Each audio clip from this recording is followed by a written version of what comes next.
TV പ്രേക്ഷക സംഗമവും വിടുതൽ ശുശ്രൂഷയും പിറവത്ത് 2015 ഫെബ്രുവരി 7 ശനി. ശുശ്രൂഷ രാവിലെ 10-ന് മാം ഓഡിറ്റോറിയം.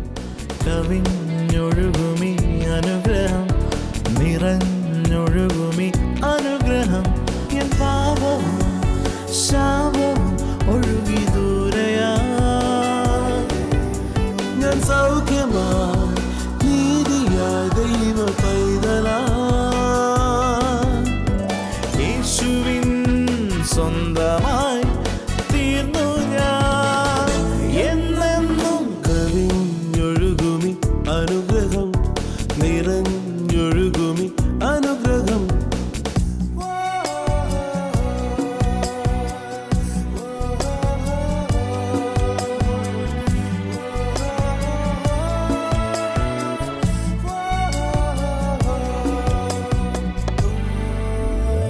പാടുമെന്റെ നാഥനായി നവകീർത്തനം ഇനി എന്നുമേ. കവിഞ്ഞൊഴുകുന്ന അനുഗ്രഹത്തിലേക്ക് ഒരിക്കൽ കൂടെ സ്വാഗതം. നമ്മൾ കഴിഞ്ഞ എപ്പിസോഡിൽ കേട്ടുകൊണ്ടിരുന്ന സന്ദേശം തുടരുകയാണ്. കർത്താവിൻ്റെ കൃപ നമുക്ക് തരുന്ന ധൈര്യം, കർത്താവിന് നമ്മളോടുള്ള സ്നേഹം അല്ല, നമ്മളെല്ലാം ചെയ്ത് തികച്ചു എന്നുള്ളതല്ല നമ്മുടെ ധൈര്യം, മറിച്ച് യേശു കർത്താവിന് നമ്മോടുള്ള സ്നേഹമാണ് നമ്മുടെ ധൈര്യവും ബലവും. നമുക്കൊന്ന് ഒരു കാലിടറിയാൽ ഉടനെ നമ്മളെ തള്ളിക്കളയുന്നൊരു കർത്താവല്ല. നമ്മൾ വചനം വായിക്കുമ്പോൾ 2 കാര്യസ്ഥന്മാർ, 2 ഹെൽപ്പേഴ്സാണ് നമുക്കുള്ളത്. ഒരു കർത്താവിൽ വിശ്വസിക്കുമ്പോൾ യേശു പറഞ്ഞു, ഞാൻ പിതാവിൻ്റെ അടുക്കൽ പോവുക, പക്ഷേ ഞാൻ വേറൊരു ഹെൽപ്പറെ നിങ്ങൾക്ക് തരും. നിങ്ങൾ ബലഹീനരായതുകൊണ്ടാണ്, നിങ്ങൾ പെർഫെക്റ്റ് അല്ല, നിങ്ങൾക്ക് കുറവുകളുള്ളതുകൊണ്ടാണ്. തെറ്റ് പറ്റാതിരിക്കാൻ ഒരു നല്ല ജീവിതം നയിക്കാൻ പരിശുദ്ധാത്മാവെന്ന കാര്യസ്ഥനെ നിങ്ങൾക്ക് തരും. എന്നാൽ ഞാൻ പിതാവിൻ്റെ അടുക്കൽ പോകും, അവിടെ ഞാൻ നിങ്ങൾക്കൊരു കാര്യസ്ഥനായിരിക്കും. ഇനി അഥവാ ഒരു കാലിടറിയാൽ യോഹന്നാൻ പറയുക, യേശുക്രിസ്തു വന്ന ഒരു കാര്യസ്ഥൻ, ഹെൽപ്പർ നമുക്ക് പിതാവിൻ്റെ വലത്ത് ഭാഗത്തുണ്ട്. നോക്കിക്കേ, തെറ്റിപ്പോകാനല്ല ഇതൊന്നും, തെറ്റാതെ ജീവിക്കാൻ, വിശുദ്ധ ജീവൻ നയിക്കാൻ, പാപത്തെ ജയിക്കാൻ. അതുകൊണ്ട് പേടിക്കരുത്. നമ്മളെ ഇങ്ങനെ കുഞ്ഞുങ്ങളെ നടക്കാൻ പഠിപ്പിക്കുമ്പോൾ ഒരു അപ്പനും അമ്മയും അപ്പുറേ ഈ പുറത്തും ഇരുന്നിങ്ങനെ നടക്കാൻ പഠിപ്പിക്കുന്നത് പോലെ നമ്മുടെ കഴിവുകേടുകളെല്ലാം അറിയാം. പക്ഷേ കഴിവുകേട്ടവരായിട്ടിരിക്കാനല്ല, പാപത്തിൻ്റെ മേലും സകലത്തിന്മേലും ഒരു ജീവൻ നയിക്കാനാണ് കർത്താവ് നമ്മളെ വിളിച്ചിരിക്കുന്നത്. ഇതിനൊക്കെ നമ്മളെ പ്രാപ്തരാക്കുന്ന കർത്താവിൻ്റെ കൃപയാണ്. അപ്പോൾ തന്നെ ഇന്ന് നമ്മൾ കേൾക്കാൻ പോകുന്ന കൃപയെന്ന് പറയുന്നത് ഒരു വസ്ത്രവും കൂടെ, നീതീകരണം എന്ന് പറയുന്നത്. കൃപയാൽ ദൈവം നമ്മളെ നീതീകരിച്ച് നീതിയുടെ വസ്ത്രം നമ്മളെ ധരിപ്പിക്കുക. ചുരുക്കം പറഞ്ഞാൽ പാപികളായിരുന്ന നമ്മളെ ദൈവം തൻ്റെ വസ്ത്രം, ഞാൻ യൂണിഫോം എന്നുള്ള വാക്ക് ഉദ്ദേശിച്ചു, ഒരു പോലീസ് ഓഫീസറിൻ്റെ യൂണിഫോം എടുത്തിടിയിച്ചെടുത്തേ ഈ യൂണിഫോമിൽ നടന്നു എന്ന് പറയുന്ന പോലെ നീതി വസ്ത്രം നമുക്ക് തരുന്ന ധൈര്യം. നമുക്കൊരു യോഗ്യതയില്ലായിരുന്നു, കർത്താവ് തൻ്റെ തേജസ്സിൻ്റെ വസ്ത്രമാണ്, നീതി വസ്ത്രമാണ് വിശ്വസിക്കുന്ന ഒരു വ്യക്തിക്ക് ഇടിവിച്ചിരിക്കുന്നത്. അതിനെക്കുറിച്ചാണ് നമ്മൾ കേൾക്കാൻ പോകുന്നത്.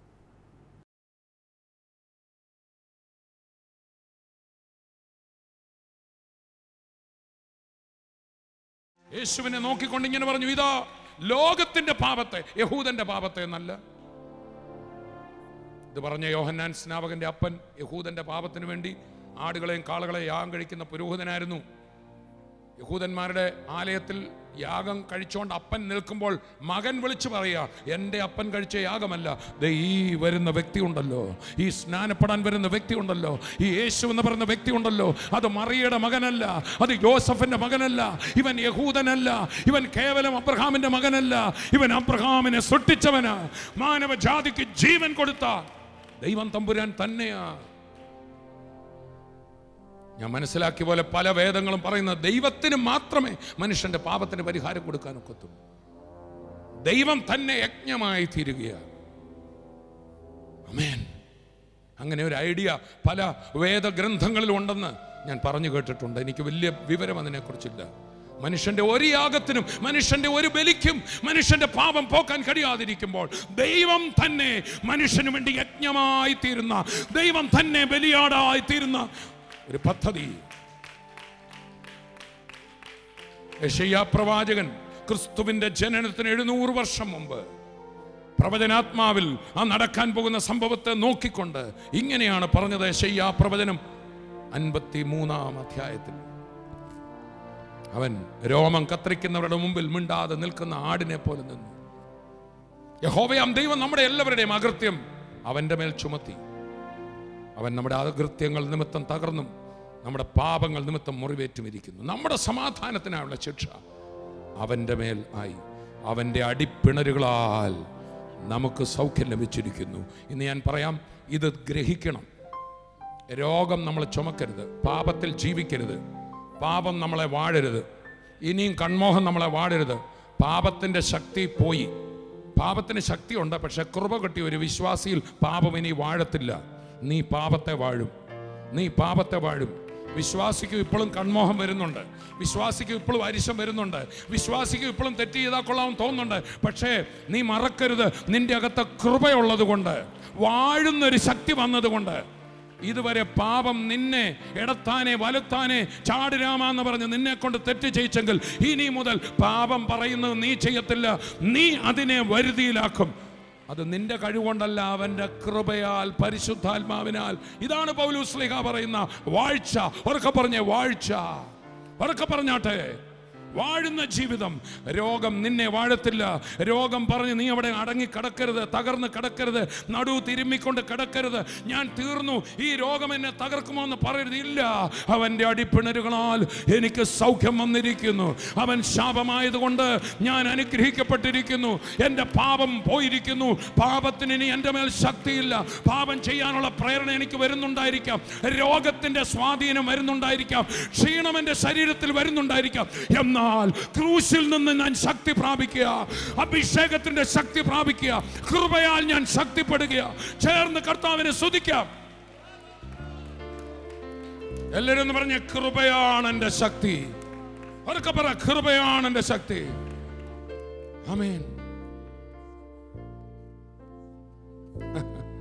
കർത്താവ് ചില നാളുകൾക്ക് മുമ്പ് എനിക്കൊരു ഗാനം തന്നു. ഞാനിങ്ങനെ കാർ ഡ്രൈവ് ചെയ്തുകൊണ്ട് പോകുമ്പോൾ കൃപയാണ് എന്ന പാട്ട്. ഞാൻ എല്ലാ ദൈവദാസന്മാരോടും, അച്ഛന്മാരോടും, തിരുമേനിമാരോടും, പാസ്റ്റർമാരോടും, വിശ്വാസിയോടും എല്ലാം പറയാം, നമ്മളൊന്നും ആയിരിക്കുന്ന ഒരു കഴിവുകൊണ്ടുമല്ല. പൗലോസ് ശ്ലീഹ ഏറ്റവും വലിയ അപ്പോസ്തലനായി ഗ്രന്ഥങ്ങളെല്ലാം എഴുതി ദേശങ്ങൾ സുവിശേഷം അറിയിച്ചു കഴിഞ്ഞപ്പോൾ പൗലോസ് പറയാ, ഞാൻ പാപികളിൽ ഒന്നാമനാ, പക്ഷെ അവന്റെ കൃപയാൽ ഞാൻ ഈ പൊസിഷനിലെത്തി. ഒന്ന് രണ്ട് പേരോട് പറഞ്ഞ് അഹങ്കരിക്കരുത്. ഒരു പ്രസംഗം പറഞ്ഞു കഴിഞ്ഞപ്പോൾ, കയ്യാൽ ഒരു രോഗി സൗഖ്യമായപ്പോൾ, ഇതൊന്നും നമ്മുടെ നന്മ കൊണ്ടല്ല, പ്രാർത്ഥന കൊണ്ടല്ല, നമ്മുടെ കഴിവ് കൊണ്ടല്ല. അവന് കൃപ തോന്നി, കൃപ തോന്നി, കൃപ തോന്നി. നിനക്ക് തരാൻ കൃപ തോന്നി, നിനക്ക് തരാൻ കൃപ തോന്നി, അവന് കൃപ തോന്നി. കൃപയാണ്, കൃപയാണ്, കൃപയാണ് നാഥ. കൃപയാണ്, കൃപയാണ്, കൃപയാണ് നാഥ. കൃപയാണ്, കൃപയാണ്, കൃപയാണ് നാഥ. കൃപയാണ്, കൃപയാണ്, കൃപയാണ് നാഥ. ഈ പാപികളിൽ ഞാനൊന്നാമൻ, നീ കോരിയെടുത്തെന്നെ മാറിൽ. കൃപയാണ്, കൃപയാണ് നാഥ. കൃപയാണ് നാഥ.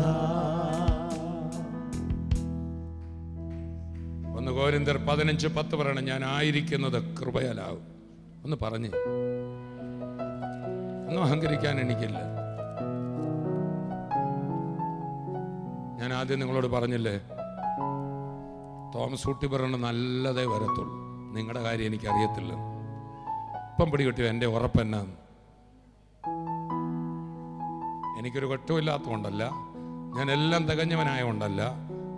അവൻ്റെ കൃപ, എന്നോടുള്ള അവൻ്റെ കൃപ, മാറാത്ത കൃപ. പർവ്വതം മാറിയാലും കുന്നുകൾ നീങ്ങിയാലും മാറാത്ത എന്നോടുള്ള അവൻ്റെ സ്നേഹമാ എൻ്റെ ധൈര്യം. നമ്മൾ വന്നതല്ല, അവൻ നമ്മെ കൊണ്ടുവന്നതാ. നാം വലിഞ്ഞു കയറിയതല്ല, അവൻ നമ്മെ തിരഞ്ഞെടുത്തതാ. നന്മ നോക്കാതെ നമ്മളെ തിരഞ്ഞെടുത്തെങ്കിൽ ഒരിക്കലും അവൻ നമ്മെ കൈവിടത്തില്ല. ക്രിസ്തുവിന്റെ ദിവ്യ സ്നേഹം ഇവിടെ നിറഞ്ഞു കവിയുമ്പോൾ ദൈവത്തിന്റെ മക്കളെ, കർത്താവിനെ സ്നേഹം നിറഞ്ഞൊന്ന് ആരാധിച്ചേ. ആ സ്നേഹം കണ്ടോണ്ടെന്ന്, കരം അടിച്ചോണ്ടെന്ന് കർത്താവിനെ സ്തുതിച്ചേ. Oh Jesus, oh Jesus, oh Jesus, oh Jesus, oh Jesus, oh Jesus. നിന്റെ ഒരു വിഷയവും നിന്നെ തകർക്കത്തില്ല. സാത്താന്റെ ഒരു പണിയും നിന്നെ തൊടത്തില്ല. ഒരു പാരമ്പര്യ ശക്തിയും നിന്നെ തകർക്കത്തില്ല. ലോകത്തിൽ ഒരു മനുഷ്യൻ നിന്നെ കുറിച്ച് പറഞ്ഞിരിക്കുക കണ്ടോളാമെന്ന് പറഞ്ഞെങ്കിൽ അവൻ കാണും. കേട്ടോ, കൃപയിലായ നിന്നെ കർത്താവ് ഉയർത്തുന്നത് അവന്റെ കണ്ണുകൊണ്ട് കാണും. ആമേൻ, ആമേൻ, ആമേൻ. നിന്റെ തകർച്ചയല്ല ലോകം കാണാൻ പോകുന്നത്, നിന്റെ ഉയർച്ച. നിന്റെ അപമാനമല്ല ലോകം കാണാൻ പോകുന്നത്, നിന്റെ മാന്യത. കാരണം നിന്റെ അപമാനമെല്ലാം അവൻ ക്രൂശിൽ ഏറ്റെടുത്തു. നിന്റെ നഗ്നത അവൻ ഏറ്റെടുത്തു. നിന്റെ പാപം അവൻ ഏറ്റെടുത്തു. അവങ്കലേക്ക് നോക്കിയവർ പ്രകാശിതരായി അവരുടെ മുഖം ലജ്ജിക്കത്തില്ല. യേശുവിലാണോ നോക്കിയത്? യേശുവിൻ്റെ നാമത്തിൽ ഞാൻ പറയാം, ലജ്ജിക്കത്തില്ല. ലജ്ജിക്കത്തില്ലെന്ന് മാത്രമല്ല, കർത്താവ് നിന്നെ ഉയർത്തി ഉയർത്തി ഉയർത്തി ഉയർത്തി ഉയർത്തി ഉയർത്തി മാനിച്ച് യേശുവേ എന്ന് വിളിച്ചു എന്നുള്ള ഒറ്റ കാരണത്താൽ, കൃപയിൽ ആശ്രയിച്ചു എന്നുള്ള ഒറ്റ കാരണത്താൽ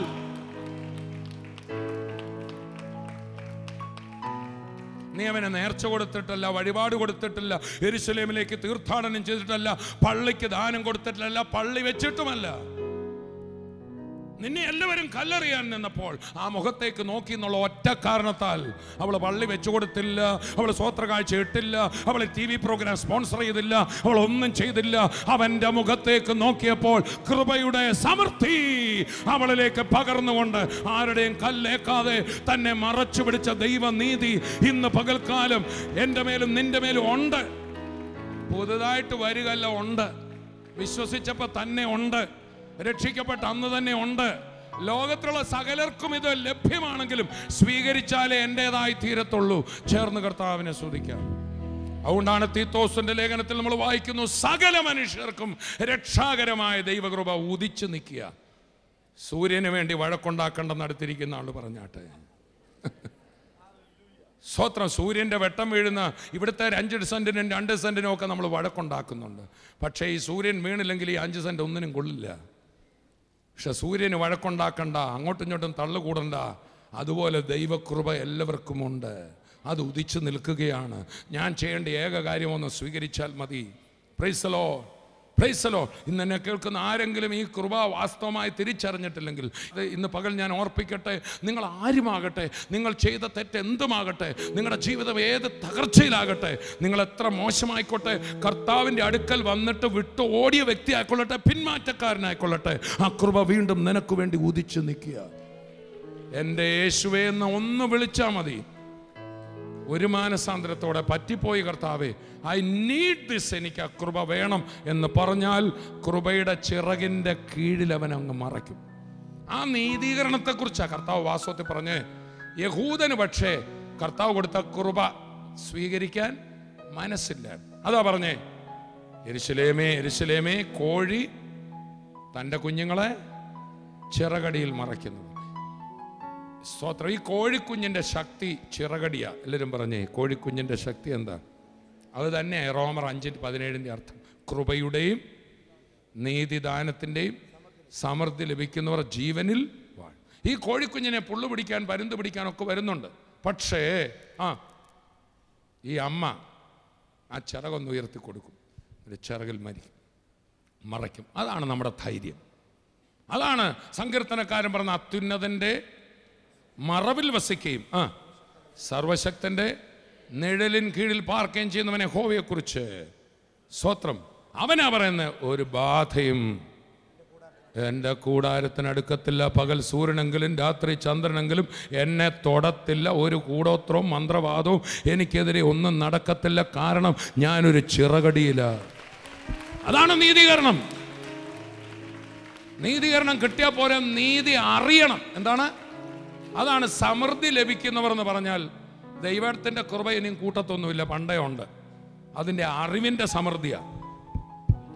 ഇത് അറിഞ്ഞില്ലെങ്കിൽ നീതിബോധമുണ്ടാകണം. നീതി എന്ന് പറഞ്ഞാൽ വസ്ത്രമാണ്. അതൊക്കെ പറഞ്ഞ നീതി എന്ന് പറഞ്ഞാൽ എന്താണ്? നീതിദാനം എന്ന് പറഞ്ഞാൽ എന്ത് തന്നെന്നാ? വസ്ത്രം. നമ്മളിന്ന് രാവിലെ ഇങ്ങോട്ട് പോരുമ്പോൾ ചെയ്തതെന്താ? വീട്ടിലിട്ടുകൊണ്ടിരുന്ന വസ്ത്രം മാറി. ആണോ ഇല്ലയോ? അല്ലേ? മറ്റുള്ളവരുടെ മുമ്പിൽ നിൽക്കണമെങ്കിൽ എനിക്ക് എന്ത് വേണം? പറഞ്ഞാട്ടെ, വസ്ത്രം വേണം. ഞാൻ നിങ്ങളുടെ വീട്ടിലോട്ട് പെട്ടെന്ന് ഓടി വന്നാൽ, നിങ്ങൾ എൻ്റെ വീട്ടിലോട്ട് പെട്ടെന്ന് ഓടി വന്നാൽ വീടിനകത്തൊരു 100 മീറ്റർ ഓട്ടം നടക്കും. എന്താണെന്നറിയാമോ? ഇട്ടുകൊണ്ടിരിക്കുന്ന വസ്ത്രം വീട്ടിൽ ഇടാനേ പറ്റത്തുള്ളൂ, വേറൊരു വ്യക്തിയുടെ മുമ്പിൽ ഇടാൻ പറ്റത്തില്ല. ഭയങ്കര ഓട്ടമാണ്. വലിച്ചു വാരി വസ്ത്രമൊക്കെ ഇട്ടുകൊണ്ട് വരികയാണ് അല്ലേ, പൗഡറൊക്കെ ഇട്ട ഒരു വരവില്ലേ. അങ്ങനെ നിർത്തല കർത്താവിൻ്റെ നീതീകരണം എന്ന് പറയുന്നു. അങ്ങനെ നിൽക്കാൻ വേണ്ടി നീ ഇട്ട വസ്ത്രം അത്തിയില കൊണ്ട് നീ തന്നെ തുന്നിയ ഒരു ഒരേലയാ. ഞാൻ പഴയ പോലൊന്നുമല്ല, പ്രാർത്ഥിക്കുന്നുണ്ട് കേട്ടോ. ഒരേലയാണേ. അയ്യോ, ഞാൻ ഈ പ്രാവശ്യം സഭയെ പറഞ്ഞപ്പം 100 രൂപ ഇട്ടു. രണ്ടാമത്തെ ഇലയാണേ. മാത്രമല്ല, സ്വർഗീയ വിരുന്നിൻ്റെ ഒരു TV പ്രോഗ്രാം ഞാൻ സ്പോൺസർ ചെയ്തു. ഇപ്പുറത്തെ ഇലയാണ്.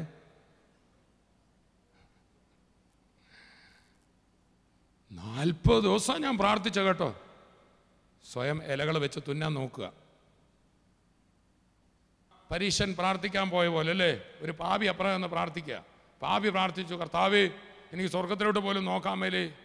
അവൻ നീതീകരിക്കപ്പെട്ടു. അവനെ ദൈവം ഒരു വസ്ത്രം എടുത്തിട്ട് വെച്ചു, സന്തോഷമായിട്ട് വീട്ടിൽ പോകണം. മറ്റവൻ എന്ത് ചെയ്തു? അത്തീലയുടെ വസ്ത്രമായിട്ട് സ്വയമായിട്ട് കൊണ്ടുവന്നിരിക്കുക. ഞാൻ പുള്ളിയുടെ പ്രാർത്ഥന കേട്ടോണേ. ഞാൻ ആഴ്ചയിൽ 2 വട്ടം ഉപവസിക്കുന്നു, ദൈവത്തിന് ഇൻഫർമേഷൻസ് കൊടുക്കുക. ഞാൻ നേടുന്നതിലൊക്കെ ദശാംശം കൊടുക്കുന്നു. ഇല തുന്നുക പുള്ളി. മാത്രമല്ല, ഈ നിൽക്കുന്ന പാപിയെ പോലെ ഇവരെയൊക്കെ സഭ കൂട്ടി എന്തിനാ? അവൻ ദൈവത്തിൻ്റെ മുമ്പിൽ തെറ്റുകാരനായി വീട്ടിൽ പോയി. മഹാപാപി നീതീകരിക്കപ്പെട്ട് തല ഉയർത്തി വീട്ടിൽ പോയി. അതാണ് നീതിദാനം. കൃപയുടെയും ഉറക്കെ പറ, ഈ നീതിദാനം കൃപയാൽ കിട്ടുന്നതാണ്. നമ്മളോട് എന്ത് തോന്നിട്ടാ? പാപിയുടെ നന്മ കൊണ്ടൊന്നും അല്ല. ഇവൻ്റെ കഴിവുകേട് കൊണ്ടാണല്ലോ ഇവൻ ചെയ്ത് പോകുന്നതെന്ന് എന്താ കർത്താവിനോട് നമ്മളോട് എന്തുണ്ട്? കൃപയെന്ന് പറഞ്ഞാൽ ഈ ബലഹീനൻ ചെയ്യണമെന്ന് ആഗ്രഹം ഉണ്ടെങ്കിലും ചെയ്യാൻ പറ്റുന്നവനോട് നമുക്ക് തോന്നുന്നതാണേത് കൃപ. ഒരു റൗഡി ഒരുത്തനെ തല്ലി അയാളങ്ങ് തീരെ അവശനായി കഴിയുമ്പം ഇയൊക്കെ എന്തോ തോന്നും? ഒരു റൗഡിക്ക് പോലും എന്തോ തോന്നും? വിട്ടിരിക്കുന്നു. കാരണം ഇവന് തിരിച്ചൊന്നും മനസ്സിലായോ? കൃപ തോന്നിയത് നമ്മുടെ നന്മ കൊണ്ടല്ല, നമ്മുടെ കഴിവുകേട് കൊണ്ടാണ്. അപ്പോൾ വിചാരക്കുറ്റത്തിൽ പിടിക്കപ്പെട്ട സ്ത്രീയോട് കർത്താവിന് കൃപ തോന്നാൻ കാരണം ഇവളെ ഇങ്ങനെ ആക്കിയത് അവളുടെ സാഹചര്യമല്ലേ. മാത്രമല്ല, ആദാം പാപം ചെയ്തതിനാൽ ഇവളുടെ അകത്ത് വ്യഭിചാരത്തിൻ്റെ എന്തുണ്ട്? പ്രേരണ ഉണ്ട്. ഇവിടെ ഇരിക്കും നമ്മളൊക്കെ പറയുമായിരിക്കും ഞാൻ വ്യഭിചാരം ചെയ്തിട്ടില്ലെന്ന്. പക്ഷെ കർത്താവ് പറയും, മോഹത്തോടെ നോക്കിയിട്ടുണ്ടോ? മോഹം വന്നിട്ടുണ്ടോ? ഉണ്ടെങ്കിൽ നീ കർമ്മം ചെയ്തിട്ടില്ലെന്നേ ഉള്ളൂ. നീ ഒന്നീ പേടിയായിരുന്നല്ല, അവസരം കിട്ടിയില്ല, അതുകൊണ്ട് ചെയ്തില്ല. കർത്താവ് എന്ത് ചെയ്തു? ചെയ്തവനെയും മോഹിച്ചവനെയും എല്ലാം ഒരേ 1-2 പേരോട് പറഞ്ഞ നമ്മളൊക്കെ സെയിമാന്ന് പറഞ്ഞ് വലിയ വിശുദ്ധം കളിക്കരുതെന്ന് ഒന്ന് കയ്യെ പിടിച്ച് പറഞ്ഞാൽ നല്ലതാ. അതുകൊണ്ടാണ് പൗലോസ് തിമോത്തിയോസിനോട് പറഞ്ഞത്, എൻ്റെ മകനെ തിമോത്തിയോസെ, ക്രിസ്തുവേശുള്ള കൃപയിൽ ശക്തിപ്പെടുക. എങ്ങനെ? എല്ലാവരും പറഞ്ഞ his grace is my strength. അവൻ്റെ കൃപയാണ് എൻ്റെ ശക്തി. പറഞ്ഞ അവൻ്റെ കൃപയാണ് എൻ്റെ ശക്തി. ചെല്ലു പറയും, എൻ്റെ കണ്ണുനീരാണ് എൻ്റെ വിജയം, എൻ്റെ പ്രാർത്ഥനയാണ് വിജയം. ഒന്നുമില്ലേലും എനിക്ക് 2 മുട്ടുള്ളതുകൊണ്ടാണ്. ഏത് വിഷയം ഞാൻ മുട്ടിന്മേലിരുന്ന് പ്രാപിക്കും. ആ മുട്ടിനൊരു വേദന വരട്ടെ, പിന്നെ മുട്ടിന്മേൽ ഇരിക്കുമെന്ന് ആർക്കറിയാം? ഇതൊന്നും അല്ല എൻ്റെ വിജയം, അവൻ്റെ കൃപയാണ് എൻ്റെ ജയം. ഒന്ന് പറഞ്ഞേ, അവൻ്റെ കൃപയാണ് എൻ്റെ ജയം. അവൻ്റെ കൃപയാണ് എൻ്റെ ജയം. അവൻ്റെ കൃപയാണ് എൻ്റെ തല ഉയർത്തിയിരിക്കുന്നത്. ആമേൻ. നീതി ഒരു വസ്ത്രമാണ്. ഈ നീതി മറ്റുള്ളവരുടെ മുമ്പിൽ എവിടെയൊക്കെ ഈ നീതി നമ്മെ നിർത്തുമെന്നറിയോ? ദൈവത്തിൻ്റെ മുമ്പിൽ. പറഞ്ഞ് ഈ നീതി എന്ന് പറഞ്ഞത് മൈ ബോൾഡ്നെസ്, എൻ്റെ ധൈര്യം. ഉറക്കെ പറഞ്ഞ്, ചിലയിടത്തൊക്കെ നിർത്താൻ എന്നെ ധൈര്യമാക്കുന്നതാണ് കൃപ. ഉറക്കെ പറഞ്ഞ് കൃപ എന്ന് പറഞ്ഞാൽ എനിക്ക് നിൽക്കാൻ, എനിക്ക് കയറി ചെല്ലാൻ ഭയമുണ്ടായിരുന്ന സ്ഥലങ്ങളിൽ ധൈര്യത്തോടെ തല ഉയർത്തി എന്നെ നിർത്തുന്നതാണ് നീതി. നീതി വസ്ത്രം. അതിനവൻ എന്ത് ചെയ്യാന്നറിയാമോ? ഈ വസ്ത്രം എവിടുന്ന് കിട്ടിയാന്നറിയാമോ? ക്രൂശിൽ വെച്ച് അവൻ ഊരി തന്നതാ. കർത്താവ് വസ്ത്രം ഉരിഞ്ഞ എനിക്ക് എന്ത് തന്നേ? വസ്ത്രം. അതുകൊണ്ട് യേശുവിന്റെ ഉടുപ്പിട്ടാൽ യേശു നിന്നിടത്തൊക്കെ നിൽക്കാമെന്നൊന്ന് കൈയെടുത്ത് പറഞ്ഞേ. ആ സ്വന്തം ഉടുപ്പിട്ടാൽ വെയിലുദിക്കുമ്പോൾ വാടിപ്പോകും. ആമേൻ. യേശു തന്ന ഉടുപ്പിട്ടാൽ വാഴ്ച. ഞാൻ ചോദിക്കട്ടെ, എന്നാൽ കർത്താവ് തന്റെ ക്രൂശ് മരണത്തിലൂടെ ഉയർപ്പിലൂടെയും തേജസ്സിന്റെ വസ്ത്രം തിരികെ പ്രാപിച്ചു എന്ന എബ്രായർ 2 നമ്മൾ വായിക്കുന്നു. എന്നിട്ട് പറയാൻ, അനേകം പുത്രന്മാരെ ഈ തേജസ്സിലേക്ക് നടത്തുവാൻ അവൻ കഷ്ടാനുഭവങ്ങളാൽ തികഞ്ഞവനായി. മനസ്സിലായോ? വസ്ത്രം ഉരിഞ്ഞു വെച്ചു. അവൻ ദൈവരൂപത്തിലിരിക്കെ ദൈവത്തോടുള്ള സമത്വം മുറുകെ പിടിക്കാതെ ദാസരൂപമെടുത്തു. വേഷത്തിൽ മനുഷ്യനായി തന്നെത്താൻ താഴ്ത്തി ക്രൂശിലെ മരണത്തോളം അനുസരണമുള്ളവനായി തീർന്നു. Praise the Lord. എബ്രായ ലേഖനം പറയുമ്പോൾ പ്രൈസ് ദി ലോർഡ്, ദൂതന്മാരിൽ ഒരല്പം താഴ്ച വന്നവനായ യേശു മരണമാസ്വദിച്ചതുകൊണ്ട് അവനെ മഹത്വവും തേജസ്സും അണിഞ്ഞവനാക്കി മാറ്റി. ഉയർത്തെഴുന്നേറ്റതോടുകൂടെ കർത്താവ് എന്ത് പ്രാപിച്ചു? തിരികെ പ്രാപിച്ചു. അതുകൊണ്ടാണ് ആ കല്ലറയിൽ ചെന്നപ്പോൾ അവർ കണ്ടത് ലോകം കൊടുത്ത മനുഷ്യവസ്ത്രം അവൻ മടക്കി ഒരു മൂലയ്ക്ക് വെച്ചു. എന്നാൽ ഭൂമിയിൽ ഒരു അലക്കുകാരനും അലക്കി വെളുപ്പിക്കാൻ കഴിയാത്ത ശോഭയുള്ള വസ്ത്രവുമായി നിന്നെങ്കിൽ ഇന്ന് ദൈവത്തിന്റെ പൈതലേ, അതേ വസ്ത്രമാണ് വിശ്വസിച്ചൊരു വിശ്വാസിക്ക് കർത്താവ് നൽകി തന്നിരിക്കുന്നത്. ഇന്ന് ആ വസ്ത്രം ധരിച്ചുകൊണ്ട് ദൂതന്മാരുടെ നടുവിൽ പിതാവിന്റെ മുമ്പിൽ ധൈര്യത്തോടെ യേശു ഇരിക്കുക. ഇന്ന് ആ വസ്ത്രം ധരിച്ചുകൊണ്ട് ഏത് പിശാചിന്റെയും എതിരെ ധൈര്യത്തോടെ നിൽക്കുകയാ. ആ കർത്താവായ യേശു ക്രിസ്തു ഈ ഭൂമിയിൽ വന്നപ്പോൾ ദൈവനീതിയിൽ നിന്നതുകൊണ്ട് നീതിമാനായ കർത്താവ് സാത്താനെ ശാസിച്ചു, കടലെ അടങ്ങാൻ പറഞ്ഞു. വാഴ്ചയുണ്ടായിരുന്നു നീതിയിൽ. കൈകൊടുത്ത് പറഞ്ഞ, നീതിക്കൊരു വാഴ്ചയുണ്ട്. നമുക്ക് ഈ നീതി ലഭിച്ചത് കൃപയാല. എങ്ങനെയാണ്? കർത്താവിന് നീതി ലഭിച്ചതല്ല, സ്വയം ഉള്ളതാ. ആരുടെയും കൃപ കൊണ്ട് കിട്ടിയതല്ല. അവൻ നീതിമാൻ തന്നെയാ. എന്നാൽ എനിക്കും നിങ്ങൾക്കും ഈ നീതി ലഭിച്ചത് കൃപയാല. കൃപയുടെയും നീതി ദാനത്തിന്റെ സമൃദ്ധി ലഭിക്കുന്നവർ ജീവനിൽ വാഴും. യേശു ക്രിസ്തുവിൽ വിശ്വസിച്ച നാം ഇനി തല കുനിച്ചല്ല നടക്കേണ്ടത്. ഒരു പോലീസ് ഓഫീസർ തൻ്റെ യൂണിഫോം എടുത്ത് അണിഞ്ഞാൽ എങ്ങനെ ധൈര്യത്തോടെ നടക്കുന്നു? കാരണം ഈ രാജ്യം തനിക്ക് കൊടുത്തതാ യൂണിഫോം. അതുപോലെ തന്നെ യേശു ക്രിസ്തുവിൽ വിശ്വസിക്കുമ്പോൾ ദൈവരാജ്യത്തിൻ്റെ യൂണിഫോം അണിഞ്ഞുകൊണ്ടാണ് നമ്മൾ നടക്കുന്നത്. എന്തിന്? കർത്താവ് തൻ്റെ വസ്ത്രമാണ് നീതിയുടെ വസ്ത്രം. അതാണ് നമ്മളെ ഇടിവിച്ചിരിക്കുന്നത്. അതുകൊണ്ട് ഇനി ഒരു പാപിയായി തലകുനിച്ചല്ല നടക്കേണ്ടത്. പിശാചിൻ്റെ പ്രവൃത്തികളെ നമുക്ക് ശാസിക്കാൻ പറ്റും. യേശുവിൻ്റെ നാമത്തിൽ പ്രതികൂലങ്ങളോട് വഴി മാറട്ടെ എന്ന് പറയാൻ പറ്റും. എന്നെ കേൾക്കുന്നവരെ ഓരോരുത്തരെയും കുറിച്ചും എനിക്കൊരാഗ്രഹമുണ്ട്. നിങ്ങൾ പ്രെയർ ടവറിൽ ഫോണിൽ വിളിക്കാറുണ്ട്, ചിലപ്പോൾ ദൈവദാസന്മാരെ വിളിക്കാറുണ്ട്. പക്ഷേ ആരുടെയും പ്രാർത്ഥനയുടെ ഇത്തിക്കണ്ണികളാകേണ്ട ആവശ്യമില്ല. നമ്മളൊക്കെ അങ്ങോട്ടും ഇങ്ങോട്ടും പ്രാർത്ഥനയിൽ ഹെൽപ്പ് ചെയ്യുന്നത് നല്ലതാണ്. പക്ഷെ ആരോ എനിക്ക് വേണ്ടി പ്രാർത്ഥിക്കുമെന്നല്ല. എനിക്കും നിങ്ങൾക്കും യേശുവിൻ്റെ നാമത്തിൽ നമുക്ക് തന്നെ ചുവട് വെച്ച് മുമ്പോട്ട് ചെല്ലുമ്പോൾ അവിടെ അത്ഭുതം നടക്കും. ആ ധൈര്യം, വിശ്വാസത്തോടെ നമുക്കിപ്പോൾ നമ്മുടെ മുമ്പിലുള്ള പ്രതിസന്ധികളോട് മാറാൻ പറയാം. അത്ഭുതം നടക്കും. പിതാവേ, ഞങ്ങളങ്ങേ സ്തുതിക്കുന്നു. ഇന്ന് ഞങ്ങളെ കേൾപ്പിച്ച വചനത്തിനായി സ്തോത്രം. യേശു ക്രിസ്തു ഞങ്ങളെ നീതീകരിച്ച് നീതിയുടെ വസ്ത്രം ഇടിവിച്ചിരിക്കാൻ ഞങ്ങളിനി തല കുനിച്ചല്ല നടക്കുന്നത്. ക്രിസ്തുവിന് പകരം ആണല്ലോ ഞങ്ങളിവിടെ നിർത്തിയിരിക്കുന്നത്. ആകയാൽ ആ ധൈര്യത്തോടെ, ആ പ്രാഗൽഭ്യത്തോടെ മുമ്പോട്ട് പോകാനുള്ള ദൈവകൃപ ഞങ്ങളുടെ മേൽ പകരുന്നതിനായി സ്തോത്രം. കർത്താവെ, ഞങ്ങളുടെ മുമ്പിൽ നിൽക്കുന്ന പ്രതിസന്ധികളെ കണ്ട് പതറാനല്ല, ആ ചെങ്കടലിൻ്റെ നേരെ വടി നീട്ടിയപ്പോൾ ആ ചെങ്കടൽ രണ്ടായി മാറിയതുപോലെ എന്നെ കേൾക്കുന്ന ഓരോ മക്കൾക്കും യേശു ക്രിസ്തുവിലുള്ള വിശ്വാസത്താൽ ആ അധികാരത്തിൻ്റെ ആ ചെങ്കോൽ കയ്യിൽ കൊടുത്തിരിക്കുകയാണല്ലോ. രാജകീയ പുരോഹിത വർഗമെന്ന് ഞങ്ങളെ വിളിച്ചിരിക്കുമ്പോൾ യേശു ക്രിസ്തുവിൻ്റെ നാമത്തിൽ പ്രതിസന്ധികൾ മാറട്ടെ എന്ന് ഞങ്ങൾ കൽപ്പിക്കുന്നു. എൻ്റെ കൂടെ പ്രാർത്ഥിക്കുന്നവരും നിങ്ങളൊന്ന് കൽപ്പിച്ച്, യേശുവിൻ്റെ നാമത്തിൽ ഈ രോഗം മാറട്ടെ, യേശുവിൻ്റെ നാമത്തിൽ ആ സാഹചര്യം മാറട്ടെ, യേശുവിൻ്റെ നാമത്തിൽ എതിരായി നിൽക്കുന്ന വ്യക്തിയുടെ ഹൃദയത്തിൽ മാറ്റം സംഭവിക്കട്ടെ. കൽപ്പിച്ച് യേശു ക്രിസ്തുവിൻ്റെ നാമത്തിൽ ഇപ്പോൾ തന്നെ അത്ഭുതങ്ങൾ സംഭവിക്കട്ടെ. കർത്താവേ, രോഗികളായിരിക്കുന്നവരുടെ മേൽ അങ്ങയുടെ കരം തൊട്ടതിനായി സ്തോത്രം. പ്രതിസന്ധികൾ മാറ്റി നിൻ്റെ ജനത്തെ വിടുവിച്ചിരിക്കാൻ സ്തോത്രം. പ്രാർത്ഥന കേട്ടതിനായി നന്ദി. യേശുവിൻ നാമത്തിൽ തന്നെ ആമേൻ, ആമേൻ. ഭയത്തിന് അടിമകളായിരുന്ന ആരോ, ഒരു കാര്യവും ചെയ്യാൻ ധൈര്യമില്ല, മുമ്പോട്ട് പോകാൻ മേല, കുടുങ്ങിയിരുന്ന പോലിരുന്ന വ്യക്തി കർത്താവ് തൊട്ടിട്ടുണ്ട്. ഈ കേട്ട വചനത്തിൽ ധൈര്യത്തോടെ പോകും. നിങ്ങളല്ല പോകുന്നത്, നിങ്ങൾ വേറൊരു യൂണിഫോം ധരിച്ചുകൊണ്ട് ധൈര്യത്തോടെ മുമ്പോട്ട് ചെന്നാട്ട് ഈ ദിവസം നിങ്ങൾക്ക് അനുഗ്രഹത്തിൻ്റെയും നന്മയുടെയും ദിവസമായിരിക്കും. ഭാരപ്പെട്ട പതറി പുറകോട്ടിരുന്നാൽ എല്ലാ വാതിലും അടഞ്ഞിരിക്കും. സ്റ്റെപ്പുകൾ വെക്കുമ്പോൾ വഴി തുറന്നിരിക്കും. കർത്താവ് കൂടെയുണ്ട്. ധൈര്യത്തോടെ മുന്നേറാം.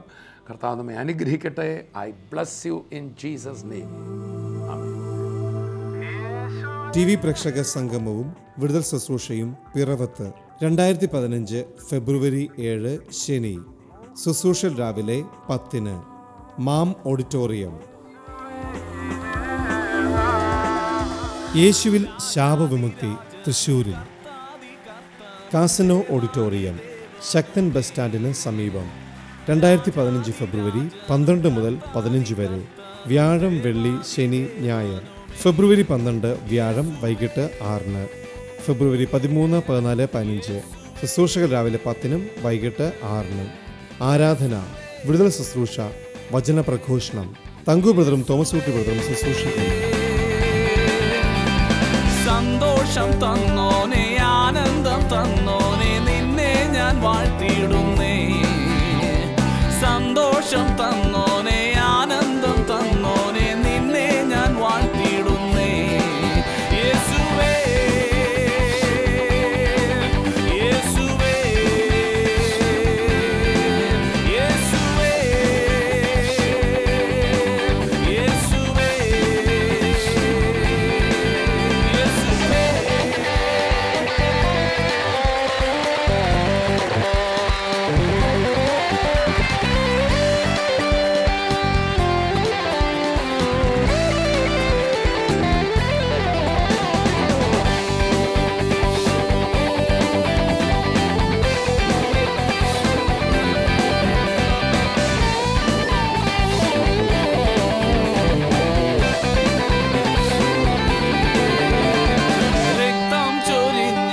സ്വന്തമാക്കിയോനെ, ഞാൻ നിന്റെ മാത്രമാണേ. രക്തം ചൊരിഞ്ഞെന്നെ സ്വന്തം